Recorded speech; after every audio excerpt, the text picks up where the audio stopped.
There was once a gangster by the name of Andaka, who was a criminal, a thug, and the most dangerous man in Calcutta in the 1930s. People who practice Tantra come in all shapes and sizes, but can they be criminals like Andaka? At this moment, you might be wondering, how can I get a deeper understanding of Tantric meditation or the 8 limbs of Ashtanga yoga from a criminal like Andaka? Well, I suggest you watch this video to find out.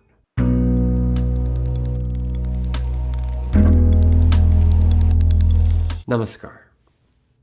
In this channel, I can help you have a better relationship with yourself and the universe through meditation techniques, tantric wisdom, spiritual community, and personal development.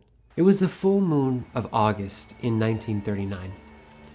Andaka was waiting for nightfall to terrorize one of the cremation grounds near the Hooghly River, when suddenly he saw a young man sitting by the river motionless, gleaming in the moonlight. Andaka looked all around to make sure the place was deserted. He thought for sure this young gentleman would have some money on him. Andaka crouched down like an animal stalking his victim. He was inching closer to gag the young man's mouth from behind and put a knife to his throat, when suddenly the young man spoke Andaka's name and ordered him to sit down. Andaka was surprised, but then immediately thought, someone must be playing a trick on me. He sat down, but soon realized that this was not a trick. Somehow the young man knew everything about him, where he lived, who his mother was, and even the thugs that Andaka would be meeting later.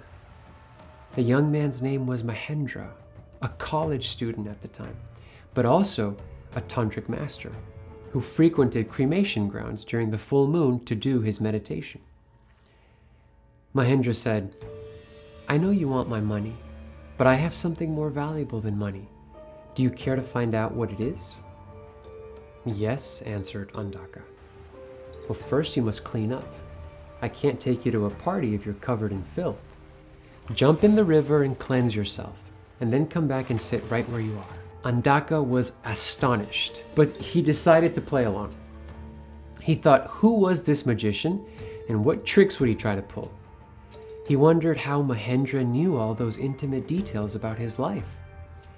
When Andaka came back, Mahendra started scolding him on his evil ways. Mahendra began to list his biggest sins and all the pain he caused. And as Mahendra mentioned them one by one, Andaka began to weep silently. Mahendra then explained the 10 moral principles of yoga called the yamas and niyamas, saying, you must now follow these 10 principles faithfully if you want to change your life and start making something good out of yourself. Mahendra invited Andaka to verbally promise to follow those principles to the best of his capacity. Andaka finally realized that his life was falling into a pit of madness at an ever-accelerating rate, and this may be his only chance to change course. So he promised Mahendra to follow the yamas and niyamas to the best of his capacity. "Good," said Mahendra. "Tonight I will teach you meditation so you can start to purify your mind and move away from your negative tendencies." Mahendra instructed him, "Cross your legs like mine and sit with your back straight. Take your hands and interlace your fingers and place your hands on your lap. Roll your tongue to the roof of your mouth," and Andaka followed all the instructions. Then Mahendra added, "This asana, which means yoga posture, is called Sukhasana. To meditate properly, you must sit comfortably in this asana and keep your body still. There are many asanas or yoga postures that can give you different benefits, but this is the most important one you will use to meditate and gain mental peace." What's amazing is that in that short period of time, Mahendra had already taught him 3 limbs of the 8 limbs of Ashtanga yoga, as systematized by the great Saint Patanjali. They were yama, niyama, and asana. After they were done, Andaka insisted on walking Mahendra home that night, because he didn't want any of the thugs that were nearby to lay a finger on Mahendra. After walking him home, Mahendra told Andaka to come back the next day And then he took out the few rupees that he had in his wallet and gave them to Andaka. Mahendra insisted Andaka take them. Andaka was very touched, but obviously puzzled, because he'd only known a gesture like that to come from maybe his own mother, whom he'd cut ties with many years ago. Mahendra instructed Andaka to meditate first thing the next morning, after taking his morning bath. But to Andaka's disappointment, the next day, he couldn't meditate at all. When Andaka showed up at Mahendra's house later that day, everyone was shocked and terrified. What was this criminal doing here? And what could he want with Mahendra? Mahendra, of course, was delighted to see him and invited him for a walk, to the surprise of everyone around them. As they walked, Mahendra asked, "Why do you think people look at you this way? Do they know you? Have they seen you before?" "No, but they can tell I'm a thug." "I think you should leave town for a while," said Mahendra. "I have a friend in the Himalaya mountains named Ashok. You can go and spend some time with him and continue practicing your meditation there. I think you could use a break from Calcutta and spend some time far away from here where you can focus on what's important now in your life. Don't you think?" Andaka agreed and traveled to the top of the Himalayas, exactly where Mahendra had instructed him to stay with Ashok. Andaka felt like a new person, without any cunning in his heart. He could appreciate people's smiles now, without being suspicious, and he could look at people's pockets without wondering how much money they were carrying. The mountain people he met were so sweet, and their hospitality brought out the best in Andaka as well. He was happy that no one there knew anything about his past. So every day Andaka tried to sit for meditation. But though he was changing for the better, he still couldn't concentrate. Images of people that he'd harmed during his days as a thug appeared in his thoughts. He admired Ashok, who was actually a Swami, a monk who lived a very simple life, and of course could meditate very well. One morning, Ashok noticed Andaka's frustration and said, "You have to control your breathing, and then you'll be able to meditate better." Ashok taught him to observe his breath and make his exhalations longer than his inhalations. He even taught him to breathe deeply even when they weren't meditating, so Andaka could keep practicing. He was learning pranayama, breath control, another one of the 8 limbs of Ashtanga Yoga. And he was finally able to slow down his mind thanks to the pranayama and begin concentrating on the mantra that Mahendra had prescribed to him. So Andaka's meditation was improving, and he could now get to the point where he could repeat his mantra. But he had problems going deep into the ideation of the mantra, because he was still tormented by his past. Andaka could not meditate for long without seeing the faces of those he had hurt in his past. So he went to Ashok for help. He said, "I thought that if I came here to the mountains, that I could let go of my past and let go of the life I used to live." Ashok replied, "Yeah, many people think that if they escape to the mountains or if they go off to live in an ashram, that somehow they're going to let go of the world and they'll start practicing pratyahara, another limb of Ashtanga Yoga. But that's wrong. What you have to do is release your samskaras. Samskaras are all of those impressions in your mind from your past, and surrender them to the Supreme Consciousness." Ashok said, "Here, kneel down. I will teach you an exercise to help you let go of your past and everything blocking you from getting closer to the Supreme." Ashok taught him to visualize a flower in his hands and to empty his samskaras into each of the petals of the flower.